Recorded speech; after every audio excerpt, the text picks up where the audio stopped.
And good morning, everyone. Welcome to our Yale Ruler Approach Cohort 4 Awareness Session. It's a delight to have you here. I'm Jackie Levine, Coordinator of School Leadership and Marketing Services for PNW BOCES. And with us today is Dr. Marc Brackett, Renee Gargano, and Joan Thompson. And I'm going to introduce them shortly.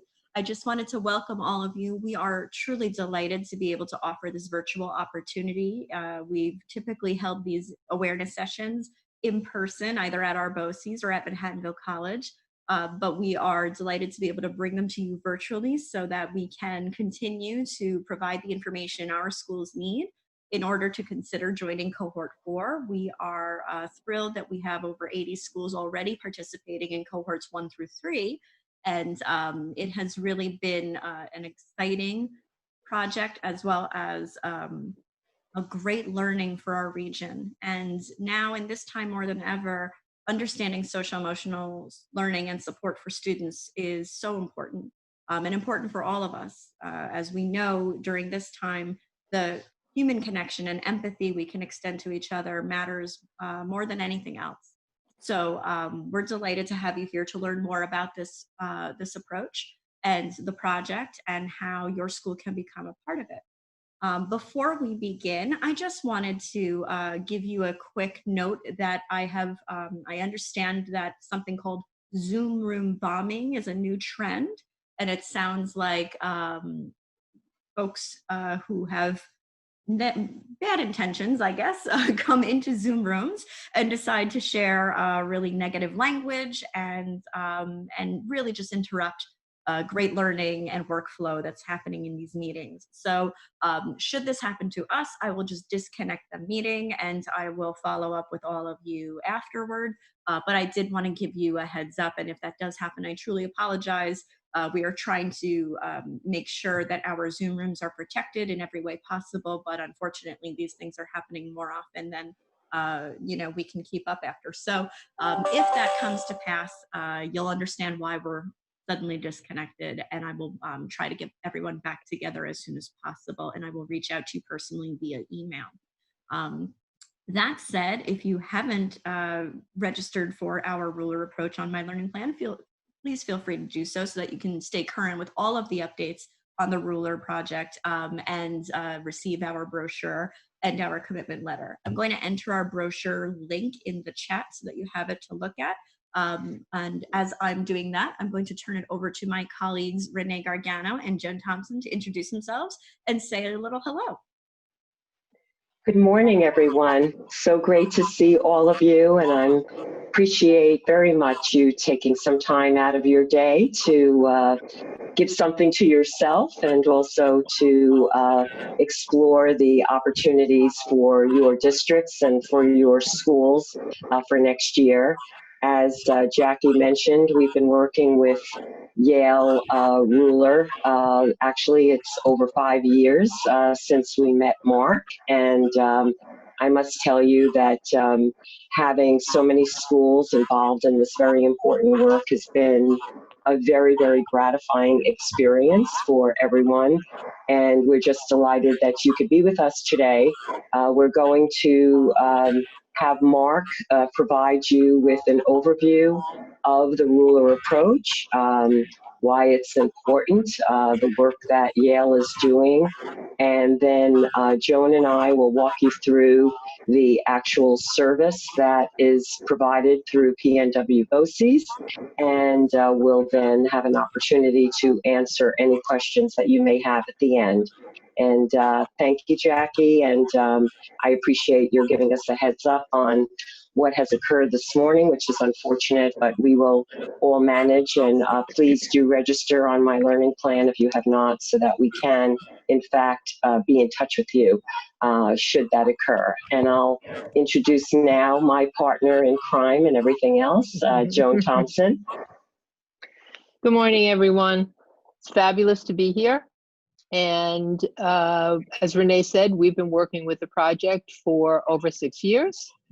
And I would say in my over 40 years in public education, this has been one of the most educational journeys for me, both professionally and personally.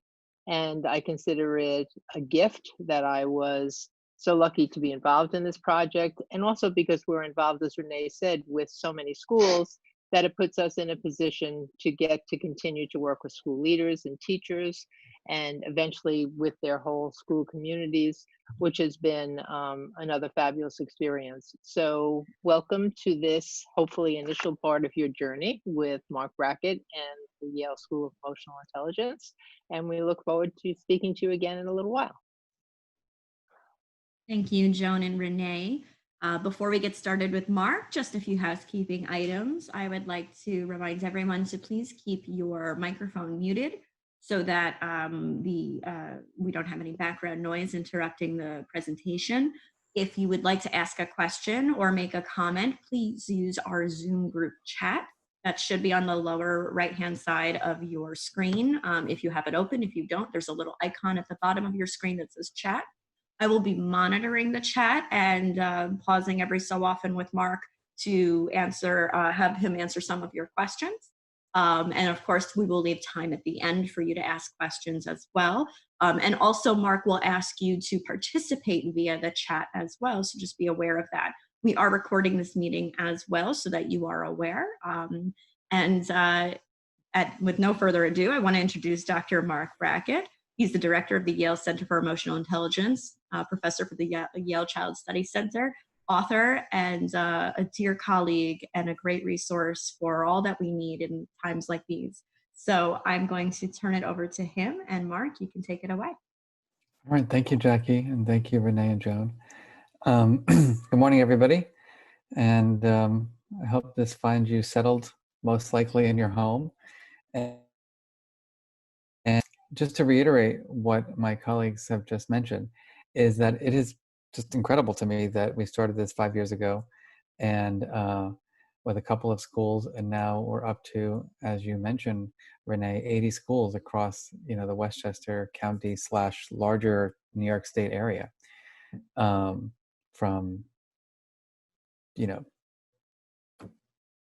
I mean, just like it's blowing my mind, to be honest with you, that we are in so many schools at this point. And I just want to reiterate, around why this is probably, what we say in our center is that, when you're on vacation, all things are great. Your job is secure. You're drinking your pina colada. You're ordering your ceviche. No one really cares if you have emotional intelligence. But the truth is, at a point that we're at right now, with just how our lives have been turned upside down in many ways. This is when these skills are just absolutely really important, because our emotion system is what drives our health and well-being and our relationships and our cognition. And if we can't manage that well, nothing else goes well. And I'm sure many of you can relate to that. To jump in, just to give you a little bit of background on me, for those of you who don't know about me or the work at the center. As you heard, my day job is I'm a professor at Yale for the last 20 years, and I'm the founding director of the Center for Emotional Intelligence. We are now a team of 65 people who are scientists and practitioners that basically just want to get everybody to talk about their feelings, and importantly, manage them effectively. And demonstrate, how these skills matter for the things that educators like yourselves care about, whether it be attentional capacity in classrooms, whether it be school climate, whether it be decreases in bullying, managing stress and anxiety. And that's what I want to share with you today. For those of you who are familiar with Ruler, you know that we don't do anything without first asking people, how are they feeling? So I'm going to ask all of you to just take a moment, whether you're, most of you are at home, and just take a moment and check in with yourself. So briefly, pleasantness has to do with what's going on here in your head. Like what's the story you're telling yourself this morning? Did you wake up saying, I woke up earlier, about an hour earlier than I anticipated. And in the spirit of being fully transparent as your feelings master, I was an emotional wreck. My brain was like, I need more. I went to bed too late. I'm getting up too early. And I had this kind of like what I might call generalized kind of anxiety. I couldn't think of what I was anxious about, but it was like everything. And then I decided to put myself on a routine because I think routines, we know from research, matter. Otherwise, I would just stayed in bed and just randomly, not randomly, but just ruminated for hours. Got up and did my exercise, had my coffee here with all of you, and now I feel fabulous. So it's the point of this is that when we're experiencing very intense emotions, like many of us are feeling these days, especially with what's going on around us, we feel like it's permanent. And one of the lessons that I think we can all learn is that emotions are ephemeral. Although when we're experiencing the strong negative ones, it doesn't feel like, they don't feel like they'll ever go away. So now that I've over-disclosed my morning trauma, maybe all of you can just take a moment and check in.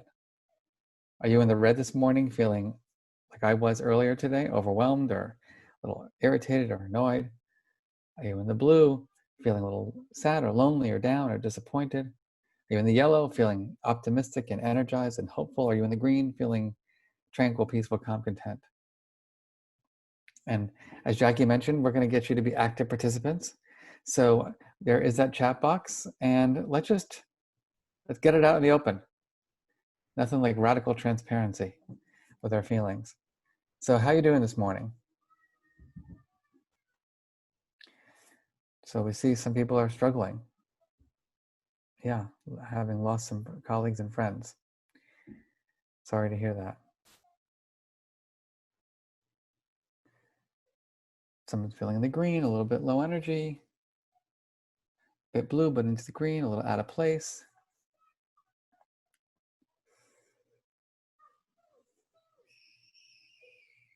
If I were to use my word right now, feeling hopeful.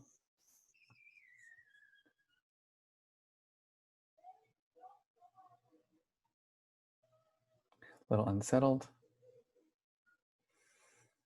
So one important message, given, how many of you are feeling and how we're all feeling. I think the principle of impermanence is an important one. That our emotions are these momentary experiences, even though when we are in those feelings, they feel like they're never going to go away. But I think the second piece is that a lot of the work that's out there in social and emotional learning, in my opinion, is a little lightweight in terms of the way we think about feelings. And what I want to say that I think is important is that we're not going to be judges of these feelings, right? They're feelings. They come, they go. We didn't ask to feel this way, right? These are things that came into our lives that brought us to these places. And as soon as we start judging the feeling like I'm a mess because I'm anxious, or I'm a bad person because I'm angry, or I'm a loser because I'm feeling despair, whatever it might be, right? That's the beginning, of the downward spiral to poor regulation and poor relationships. So another key piece of this work is that all emotions are valid. And having that mindset is very freeing in of itself, because sometimes the goal of managing your feelings is just being with them, not trying to get out of them. So with that in mind, my question to all of you is, what do you need this morning to support you? So we're going to be here together for about an hour. And for some of you that might, feel like an eternity. For others of you, you'll be like, I want more. And some of you are going to have trouble being present because of things that are happening in your environment. So my question for all of you is, what's your strategy? What's going to support you in getting through the hour together? And like we talked about our emotions a moment ago, for me, just to share my strategy, I'm the deliverer of the training today, right? I'm your teacher per se. So for me, it's like I'm just going into my engagement mode. I'm in teacher mode, which for me is a good place to be. For the last couple of weeks, I've been in writing mode. I've written a number of pieces and op-eds that I've published on this topic. And so being actively engaged is one of my strategies. How about for all of you?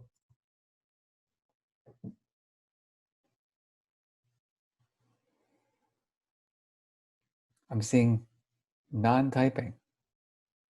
Now, it might be that it's difficult to think of a strategy, which is not uncommon. I'll give you some examples.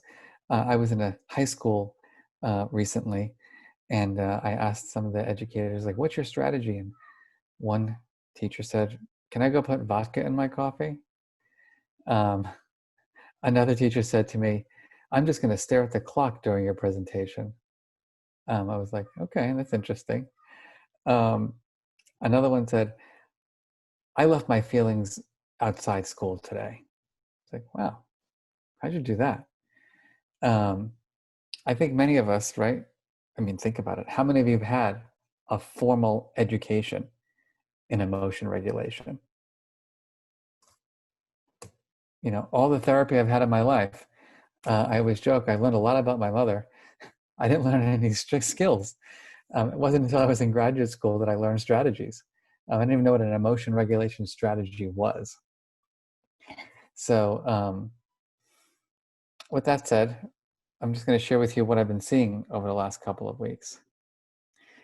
Well, I'm sorry, I'm going to give you history first. So very briefly, for those of you who, I'm sorry, seeing all these strategies come in now all of a sudden. So let's just pause for a moment. I'm going to continue to work through the strategies, be creative. Since you're doodling in your home, I won't know that you're doodling. Feel free to doodle. And even if I could see you doodle, do it anyway. You're just feeling interested in the topic, taking your break at 5, some therapy, trying to be in the present moment, trying to keep my family and friends inspired and positive to move through this. Nice.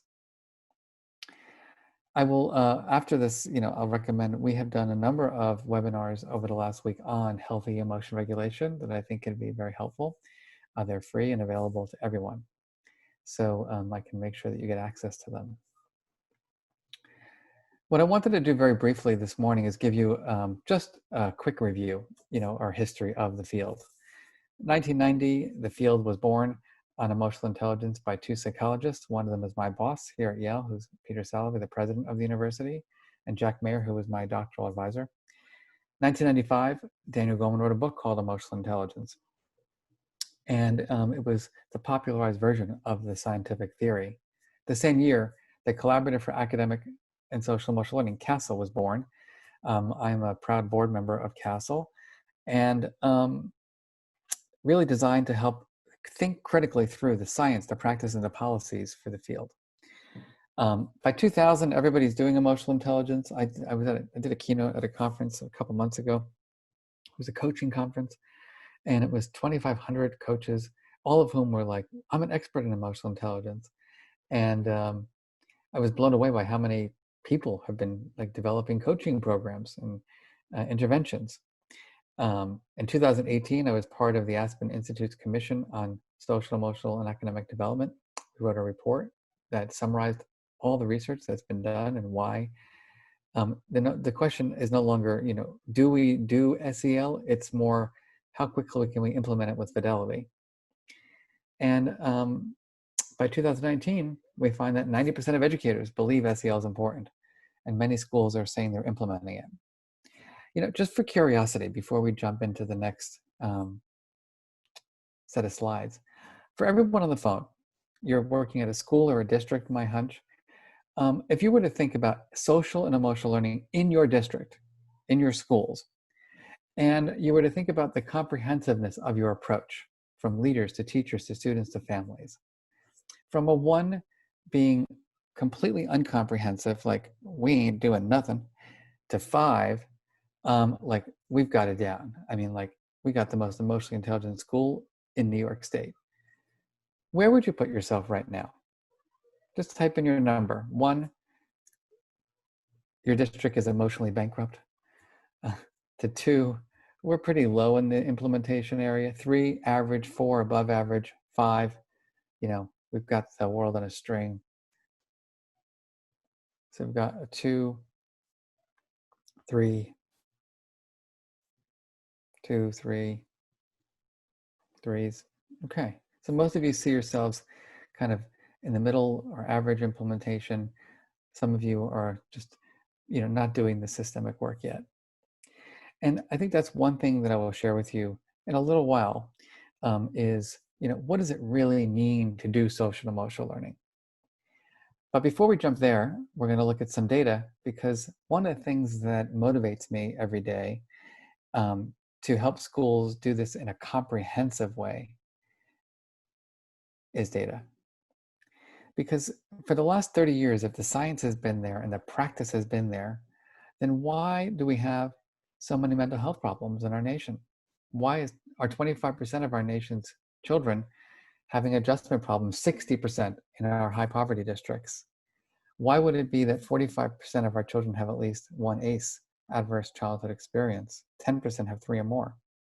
Anxiety disorders, 18% of our population. 25% of children between 13 and 18 have an anxiety disorder. 60% of our college students. And by the way, this is pre-COVID-19. I just want to make that clear, because I, with Castle, just ran a study last week with over 5,500 educators and others around the United States and globe. And these numbers, you might even double them at this point, although I don't know how you get to 120%. It just seems as if we are one big bundle of anxiety right now.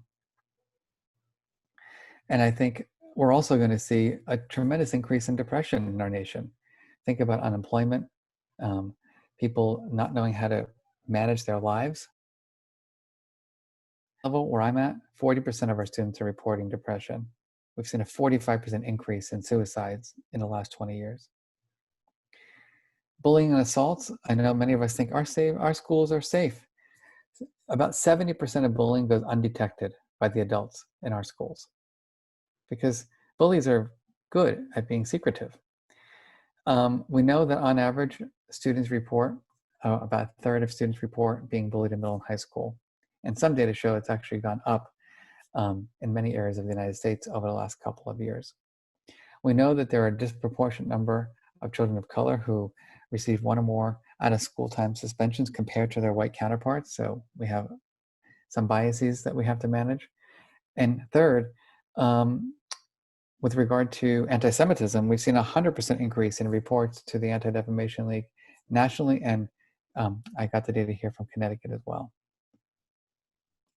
Stress and burnout, I don't even know what these numbers are going to look like, to be honest with you, next year after the following 3 months, of school. But we know that 20 to 40% of, from families that I've talked to over the last couple of weeks, it's going to definitely increase. It's going to be very hard to maintain engagement and curiosity with online learning over the next couple of months. My one friend, she called me last night. She is a professor at Yale. She's working from home. Her husband works at Yale. They have 2 kids, one in elementary, one in middle school. And she said, this is 200% more work because I've got 2 kids. And I thought having them doing online learning was going to be helpful, where I can put the one here and put the one here, and then I can do my work. And she's like, no, neither one of my husbands and I can work, because we got to support them. It's like 100% of each of our time to support these kids. So we can imagine how this is going to impact. And then among our educators, the data just don't look good. So the question for all of you, and I'm going to ask you to participate here, what do you think needs to be done? So for all of you who gave yourselves a 2 or a 3, what do you think you need to do differently to become a 5? And I'm going to pause here and allow you to share your thinking.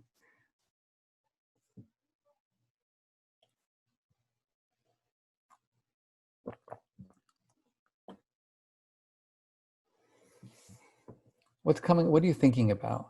Not sure. That's why you're here today. Others, what do you think you could be doing differently?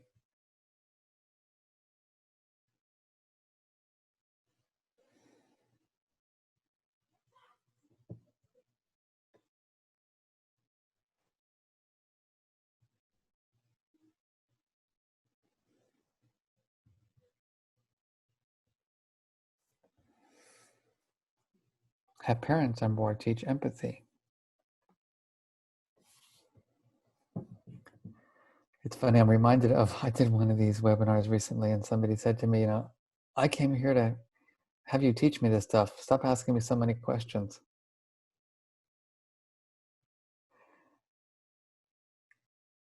Some more comprehensive, more supports. Yeah, I think we're going in the right direction here. So I think from our perspective, the first is we've got to get people to understand the science. Till this day, I do not believe that people really understand the science of emotion and emotional intelligence. I joke about this all the time. Here at my university, professors, I train many departments in emotional intelligence, and working with, for example, I did a training for the surgery department. It was actually out of a comedy show, because these guys were not, mostly men, were not, really like, I can't wait to talk to Marc about my feelings. And at the end of my presentation, this one surgeon got up and said, what happened to Yale? We produced Nobel laureates, not nice people. And it was fascinating to just listen to this man kind of try to rip me to shreds in front of his colleagues. The good news is that I'm no longer the 13-year-old bullied kid. I'm the 50-year-old professor. And I've got strategies, and I'm not uncomfortable having a difficult conversation, although I did feel like running out of the room and crying. But I held my own. And my point here is that, think about how that person's brain operates. Think about what his relationship might be with if he's married, to his wife, husband, whoever, to his kids, to the people who work for him. How many of you would want to work for someone who has that mindset about emotion? Yeah. I'm not sure there's much empathy going on in that family. So, first step, we got to inform people about the science of emotion, that emotions are not disruptive, idiosyncratic impulses that drive us to do weird things, that actually our emotion system is a smart one that, when used wisely, helps us to achieve our goals and dreams in life. The second is that we've got to understand that emotional intelligence is a set of hard skills, not soft skills. And this is hard for people because it's been classified as a soft skill. But the truth is, your brain is replete with a lot of processes, and emotion, just like cognition, is intertwined. You can't separate the two. And as a matter of fact, employers today are saying that they want people with more developed SEL skills. I've gotten feedback like, we're sick of the Yale graduates. They're entitled, they're know-it-alls, they're terrible at running meetings, they have no social emotional skills, they're incompetent. And that is disheartening for me, because I don't want students that I graduate to make fools of themselves. And it just shows you that IQ and what some people call EQ are not related.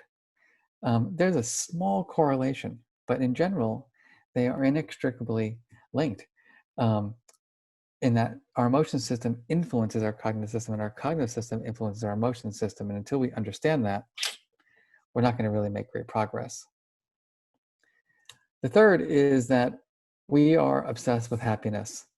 And when I see these happiness gurus on television right now, it makes me out of my mind, because the goal can't be to get people who are feeling anxious and depressed and overwhelmed to feel happy, right? That cannot be the goal.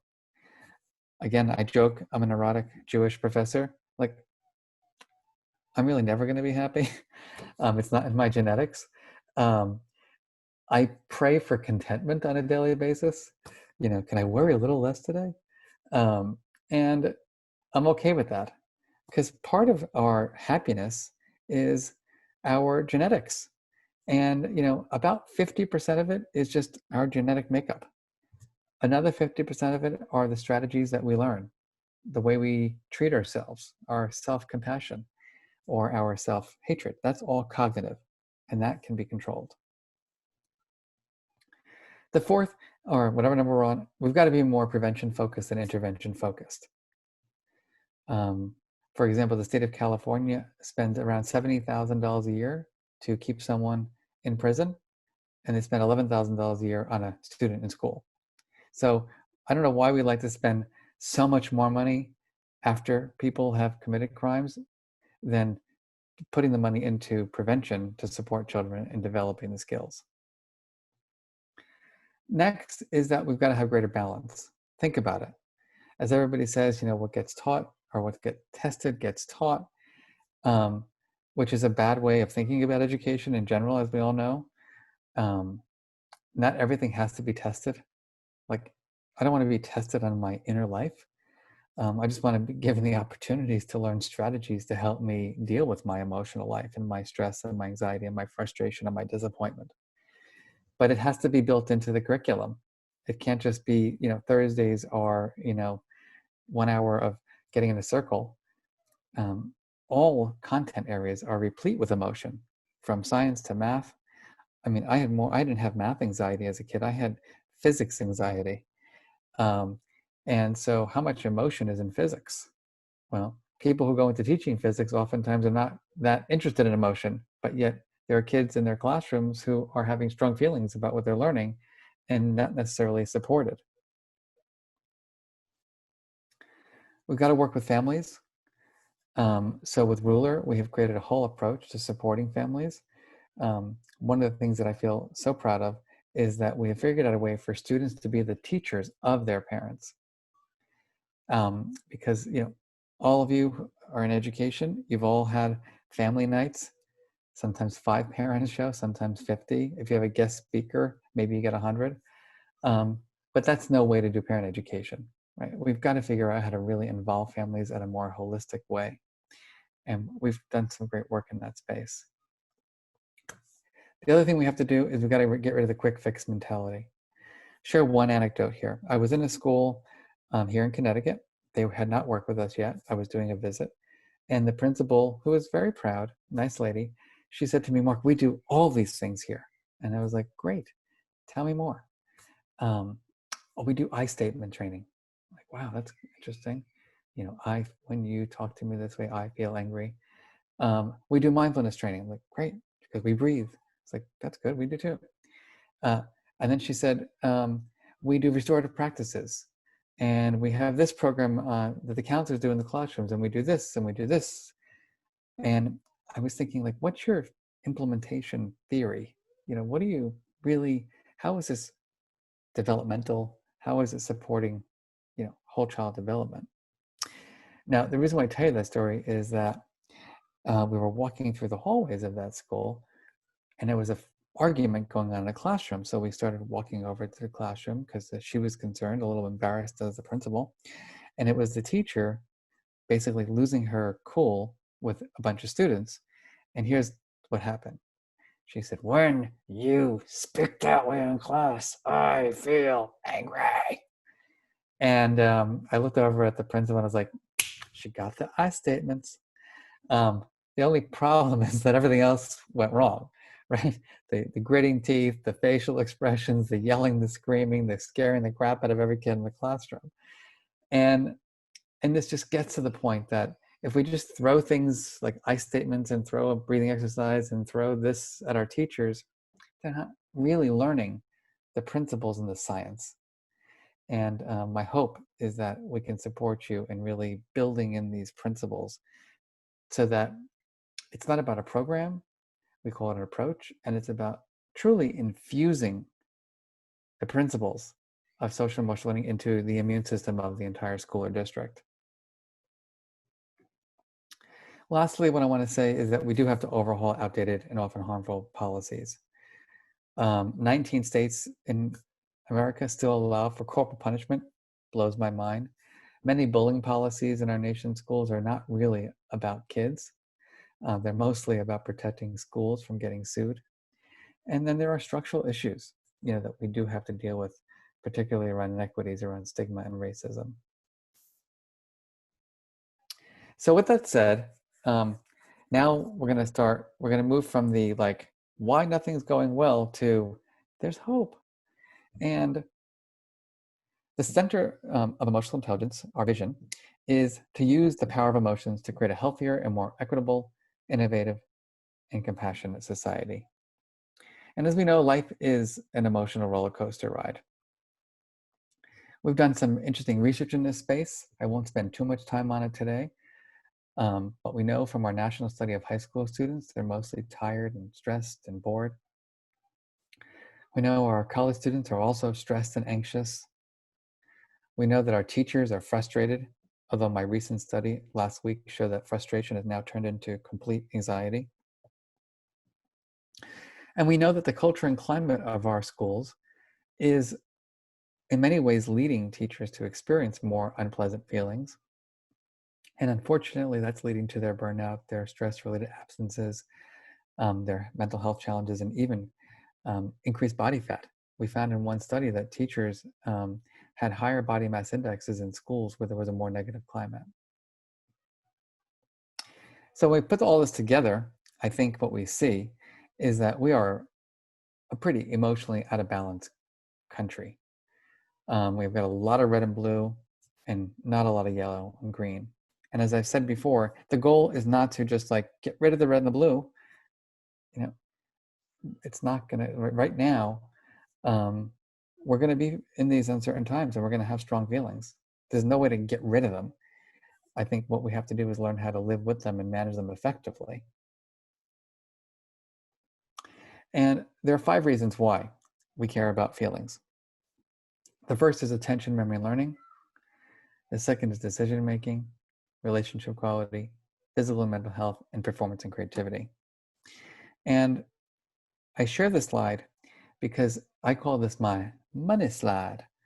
And I call it my money slide because, you know, one of the biggest challenges that you will have, that all of us have in implementing an approach like Ruler in your school is buy-in. That people will say, we do this already. Or they're going to say things like, that's touchy-feely stuff. And what I think you need is you need your data to show people, no, you just don't understand the science yet.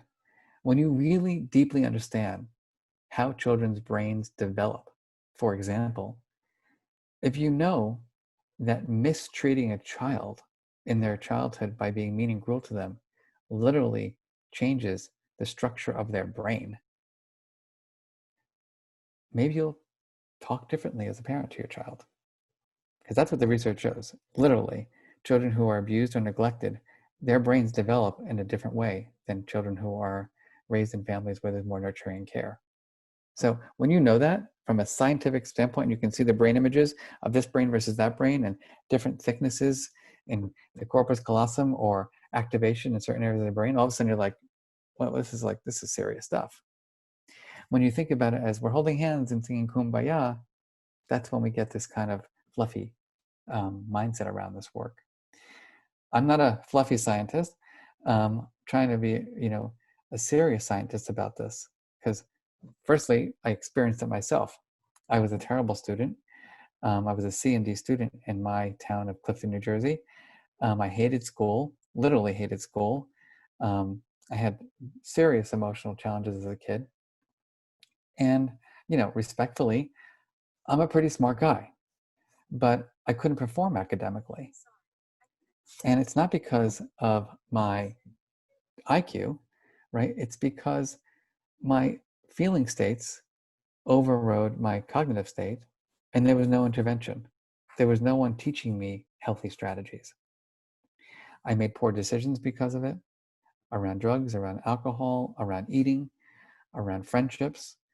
I had difficulty making friends and maintaining friends, and my parents didn't even want to be around me. And I had anxiety, depression, and an eating disorder. And this is only as a teenager. And of course, it affected my performance and creativity. I mean, I was a CND student. So importantly, what we want to make sure people understand is that our emotion system, right, is affecting all these different pieces. And for some people, it'll affect some pieces, and for other people, it'll affect others. So for example, yes, you can get into Yale without having been taught emotional intelligence. I see it all the time. The problem is that I don't want to be around these students. Their lack of awareness and empathy and perspective taking is startling.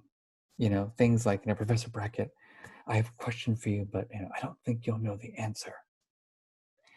And I'm thinking to myself, you gotta be kidding me. And so what I tell my students who are resistant to my class on emotional intelligence is that your IQ got you in, but it's not going to get you out. Let me stop here for a moment. Any thoughts, any feelings, any questions before I move forward?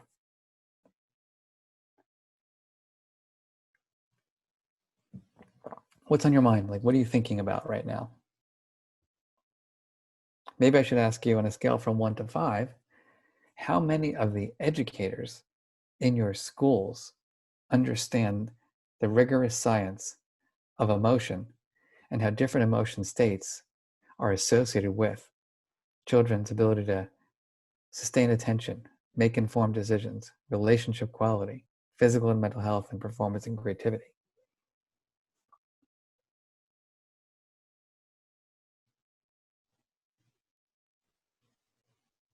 So now you see our ratings are going down a little bit.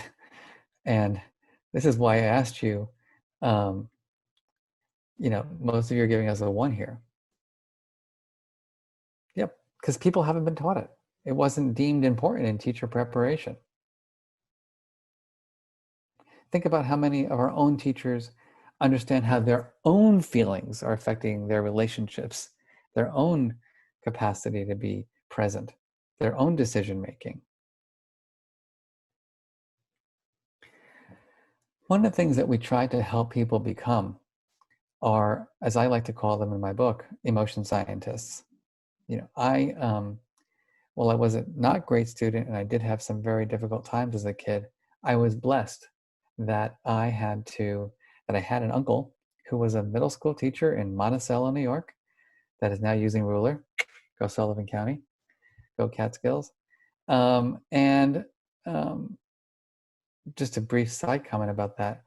As you know, Renee and Joan Bedford is now adopting Ruler, and the head of special education for Bedford was my uncle's student 45 years ago, which was kind of mind-blowing to me to meet him at our book event. And so in the way this gentleman, Ed, his name is, remembered my uncle, who was his 6th grade social studies teacher, blew my mind, to be honest with you. The memories that he had of the way my uncle talked and spoke and taught just blew my mind. And what I argue is that my uncle was the compassionate emotion scientist that I needed, right? He was open and curious and reflective. He wasn't closed and critical and judgmental. I was feeling alienated, not a problem. Let's explore it.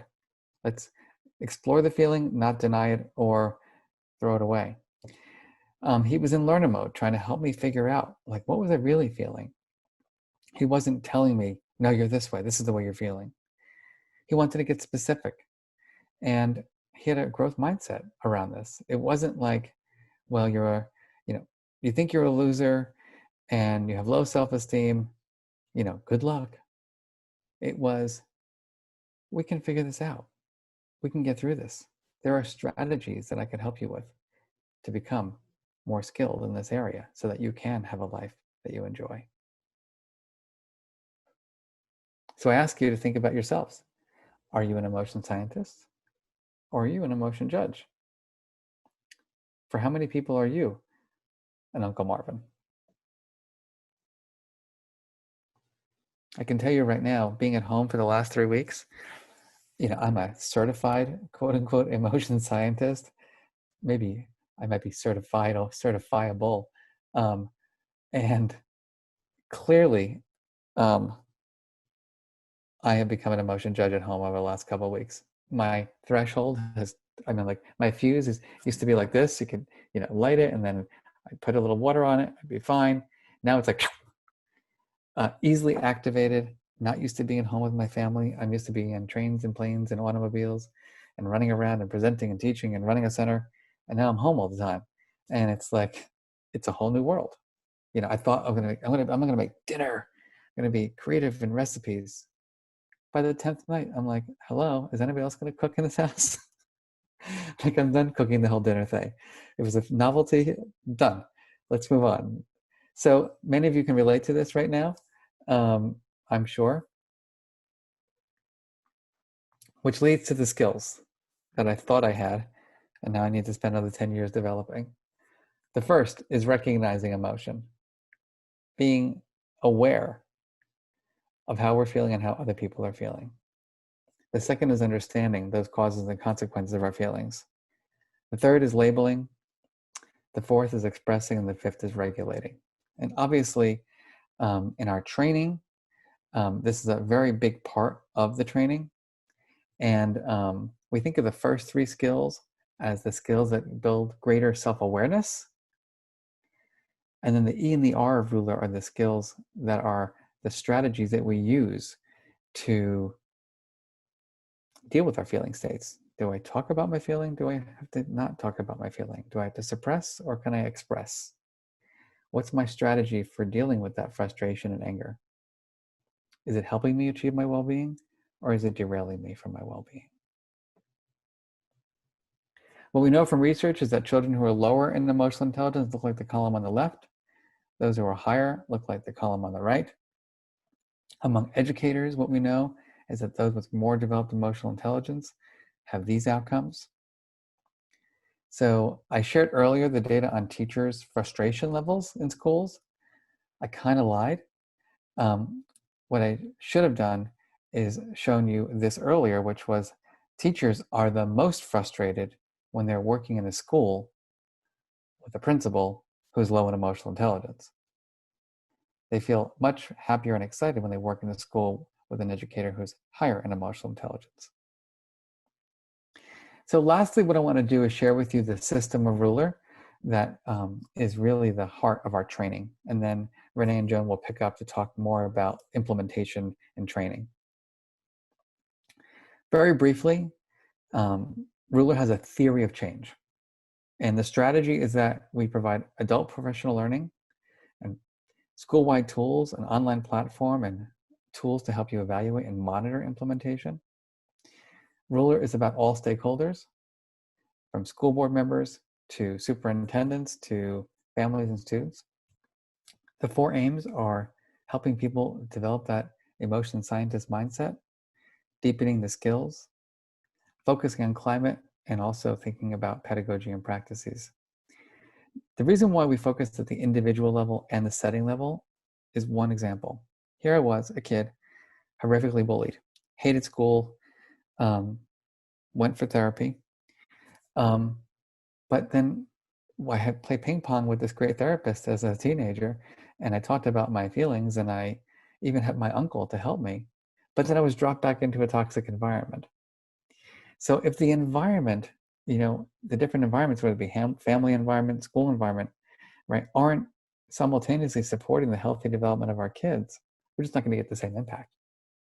Which is why we went from a program to an approach that is about the principles being infused into the entire district and school, not just about a program, at 3 o'clock, or pulling the kids out who have emotional challenges and training them, and then not training everybody else who's in class with them. And what we know from our research is that the outcomes that we all care about are a result of doing it that way. So there are very brief tools, and I'm just going to breeze through these today. The first tool we call the Emotional Intelligence Charter, which is getting schools to think about feelings of adults and kids and not just having rules. So it starts from a place of emotion. How do you want to feel as a principal? How do you want to feel as a teacher? How do you want to feel as a student? Then we teach that mood meter, building in that awareness of emotion, understanding that emotions influences in different ways, that creative writing might be done in one mood state, but proofing and editing might be done in a different state.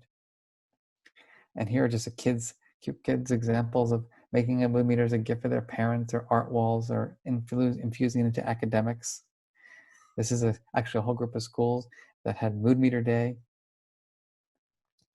We even built an app for people to get started. And when you adopt Ruler, it gets infused. It's in the platform. So we've had schools now sharing online. They're doing mood meter plots for their entire district when they're at home. We have a tool we call the Meta Moment, which is designed to help us be our best selves.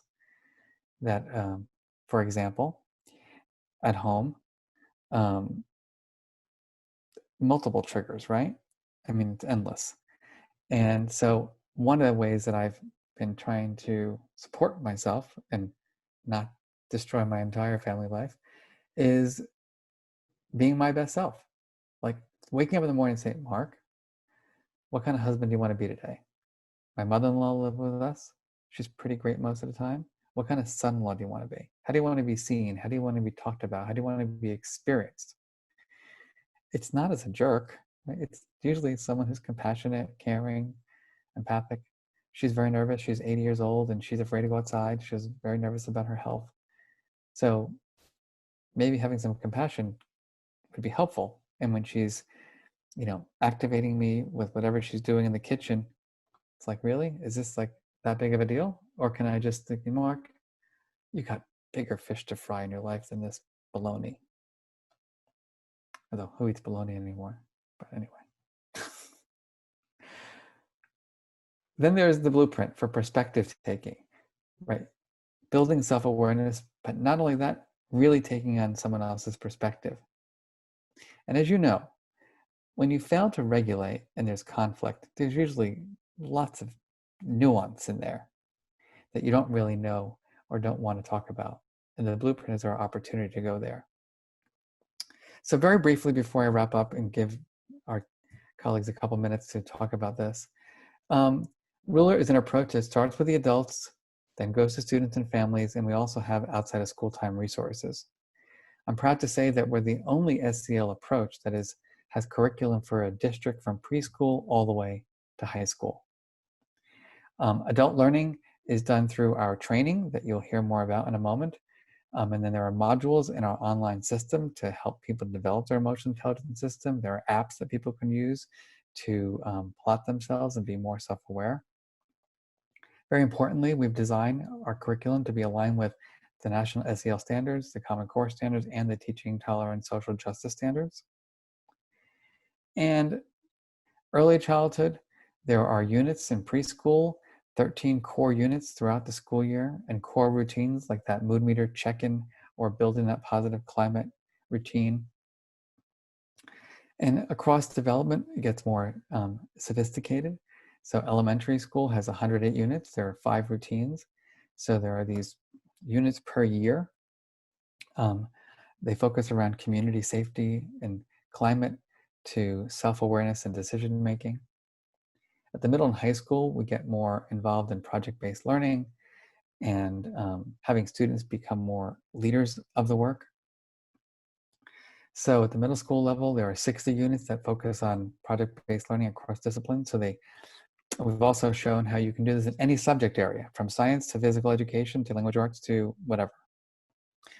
And at the high school, we've built these units that are across the 4 years of high school, really with students leading the process. What we've learned over the last decade of working in high school is that students don't want to be told and taught at the high school level. They want to be co-thinkers and co-creators of their experience. And then for outside of school time, we've got tons of strategies. So I'm going to stop here actually, and then maybe Renee and Joan, you can jump in, and then I can just do a closing. How does that sound? Sounds very good, Mark. Thank you.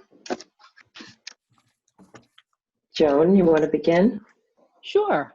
I'd like to take just a few minutes to tell everyone how we structure and facilitate the ruler training. And if you have the brochure, Jackie sent the link, but I can just walk you through the major components. We start with you developing a team, and just to give you an idea of the kind of thing, the kind of work that Renee and I do, we certainly help you organize your team, talk to you about who are the right people to put on your team, how your team might find the time and the resources to work together. So we do a lot of local support, and Yale provides the professional training and the ongoing teaching. So there's 2 full days that will happen, June 30th and July 1. At this point, I'd like to point out, as with all of us, we have an unknown in front of us in terms of in-person training. We are hard at work with Yale, who has done a magnificent job of putting the training online. So we will be working with them to provide that if necessary. We also provide support network sessions, which allow you to be in touch with other schools in the area, excuse me, so that you can know what the work is not only in your school, but you can know what other schools are doing. And that happens twice during the year, as well as having your access to the online platform, to training from Yale professionals who will meet with your team one-on-one, either through Zoom or Skype or however you think that's most helpful to you. And those coaches really become a guide to you as you work to implement, not only with adults, but then eventually among your whole school community and the teachers. And what your coach can do is come to know your struggles and your successes and be able to plan with you what's the best implementation for your school. What I would say a lot of my learning has been in working with the schools over the 5 years is that how Ruler is, as Marc describes, an approach. And because it is an approach, it's implemented in many different ways to meet the needs of your school and your school community. And we hope to be able to facilitate and support you on that journey. We do have space for 30 schools, 30 new schools, and Renee will go on and talk to you about how we continue to support schools as they move forward in year 2 and beyond with their Ruler implementation. One thing that, as I reflect back on the last 5 years in our work with Marc and his really very talented team, is that we've been able to create an unusual regional model through PNW BOCES for the Hudson Valley region. You'll see as you look through the brochure the many value-added pieces that we have added, really that has come about through our direct experience with the work. And what I do want everyone to know is that every year we have tweaked this. And we've tweaked this as a result of the support network sessions, the coaching sessions, the one-on-one communication that we have with our schools, where we get their feedback and we understand what their experience is. As Marc said, this being an approach and not a boxed curriculum that you just roll out and unpack and follow week to week, it's actually more challenging as an implementation. It's a heavy lift in some ways. So the structures that we have created here, we feel that have really been very, very successful.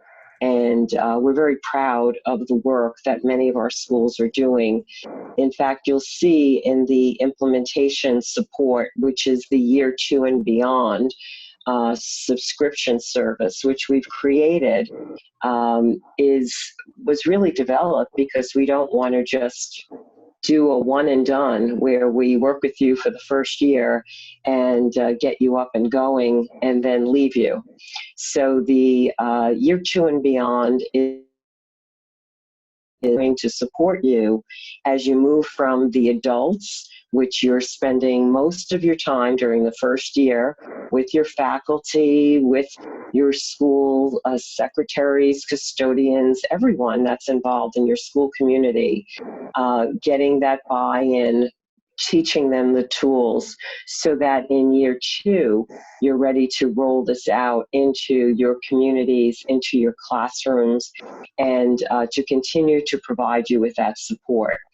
I did want to also say that in the 5-6 years that we've been involved with Marc and the team, the online community is now honestly just unbelievable. I mean, it has gone from just a few resources and kind of an antiquated platform into now what is a very, very sophisticated, robust platform that is just chock full of resources. The amount of curriculum that is there, the lessons, the webinars, the supports is really just terrific and very, very important for your school community to remain engaged in that after the first year. And you'll see that the coaching continues in year 2. We have added a regional support network session to bring schools back together again in the second year for further sharing, to talk about what's working, what's not working, and so that, again, keeping that community very strong.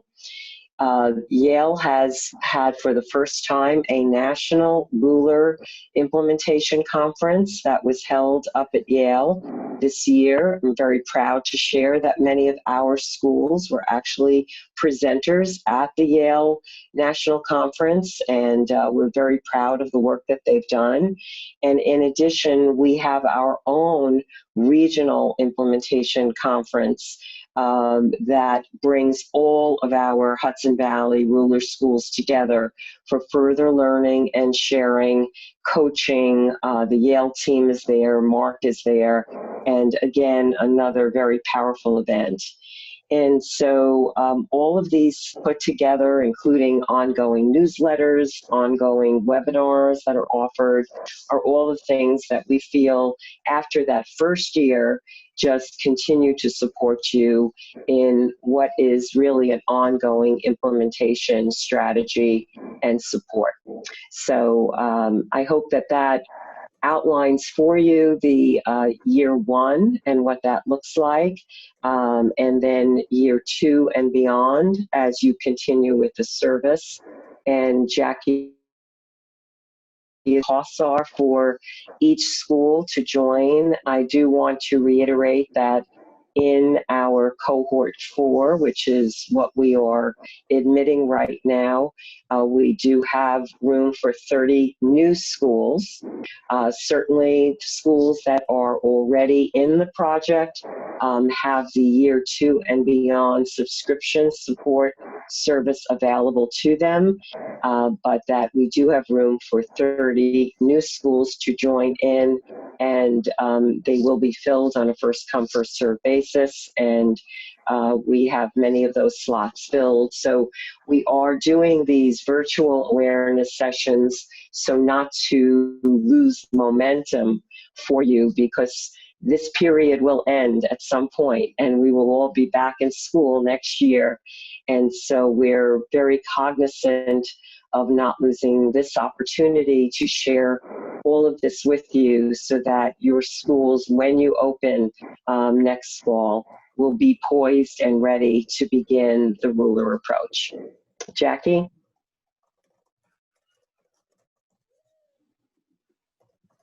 Thank you, Renee, and thank you, Joan, and of course, thank you, Marc.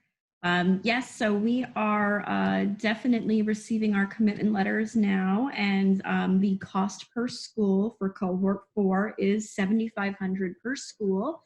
And again, that team consists of 5 people, 1 school leader, and 4 teachers or counselors, psychologists, members of your team.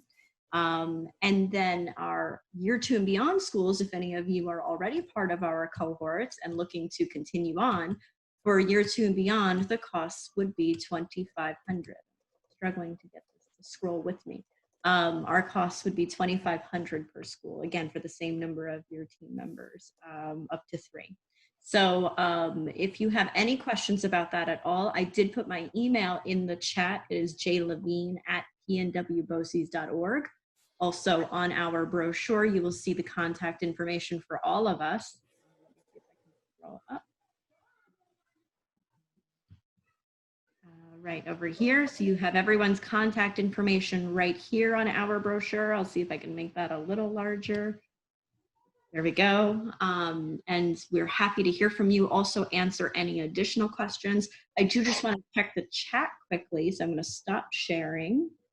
And And Jackie, while you're doing that, I'll mention that since the service is available through PNW BOCES, it is aidable so that your district will receive, depending on your district's BOCES aid ratio, a large portion of that cost back. So in terms of your budget planning, it's important for you to be aware of that. And when you contact Jackie or any of us, we'll be able to provide you with a commitment form that you can complete with your district leadership and submit so that you can reserve your slots in the service. Thank you. Yes. And also, I do have a question that I think Marc or maybe perhaps Renee and Joan could respond to. Does the work that you do with districts also take into consideration any work that may have been done previously in conjunction with other programs such as Challenge Success or piecemeal work that has been done through book clubs or SEL committees in the buildings? So I'll just quickly jump into that. Yes. We have created crosswalks, for example, with Ruler and PBIS, responsive classrooms, second step. We're never going to tell a district or a school to drop what they're doing that they believe is working. It's just, we know that most of these programs are not systems or, holistic approaches. So if you have a second step program that counselors are doing with your students once a week and you think it's working well, there's absolutely no reason you should stop doing that. But importantly, the first year of Ruler is focusing on the adults. So we want to ensure that the numbers that you gave, for example, as a 1 or a 2, in terms of teachers' emotional skill development, are become 4s and 5s. We've worked with Challenge Success. Denise Pope is a friend of mine, and it's more focused on structural things to support students, and totally aligned. As you do your Challenge Success work, and you're noticing that, it's around student stress or it's around teacher or whatever, part of what we can do is help you align the principles and tools of Ruler to help achieve that outcome. Thank you, Marc. And just one other comment on that, because as part of our service, your school gets individual coaching, your teams get individual coaching, those kinds of challenges that you're working through can be very individualized in terms of the support that you receive through Ruler. So that will be helpful to you. Let me, if there's any other questions, please feel free to type them in and I can answer them at the very end. I just want to wrap up by saying that we have done rigorous research with Ruler, experiments and other kinds of study designs to show that students benefit, as you can see, that teachers benefit, and that we actually can shift the culture and climate of a school and reduce any bullying that might be there. Going back to that question, one of the other aspects of Ruler that make it unique and supportive to all settings is that we ask you to come up with the outcomes that you're working towards. So, there may be a school that is struggling with climate and that they're just not going to get anywhere until they shift that culture and climate. Whereas another school may be struggling with stress among teachers or burnout, or another school may be struggling, with drugs and alcohol and bullying. And that's the beauty of the work, which is that you strive to support or to shift the outcomes that are the most meaningful to you. And I always wrap up, with just putting it all together. So briefly, this work is about acknowledging that emotions are information, they're data. I assert that we have to give ourselves and others the permission to feel all emotions, and also the permission to fail at dealing with our emotions and forgive. We need to be emotion scientists, not emotion judges. Work on that skill development. I think appreciate that these skills are often harder to develop than what we call traditional hard skills. Focus on systemic change and embrace its complexity. So part of it is just, Ruler is a more complex approach. And so going in with the idea that by October, we're going to have all these outcomes is naive and ridiculous, right? So allowing yourself, giving yourself the permission to take a long-term approach can be very helpful and important. Focus on the system, as I said, and embrace its complexity. And finally, we all know, I think, that before the coronavirus crisis, we had a lot of students struggling with anxiety and stress. We had a high teacher burnout. And I think that if we don't address and attend to the emotional lives of our teachers and our students and their parents and the leaders of our schools, we're really not going to get the outcomes that we all hope for, whether that be better physical and mental health, greater equity for children who are in disadvantaged areas, having students who are innovative and creative and can achieve their dreams, and certainly the compassion that I think we all need for each other and to help the world be a better place. So on the last note, I just want to say, if you want to read more about Ruler, in addition to the brochures, you can go to my website. I've written a book called Permission to Feel that is kind of the science from the last 25 years. Thanks for my free advertising, Renee. It just came out about 5 months ago, but it really is the kind of science and practice that I've learned.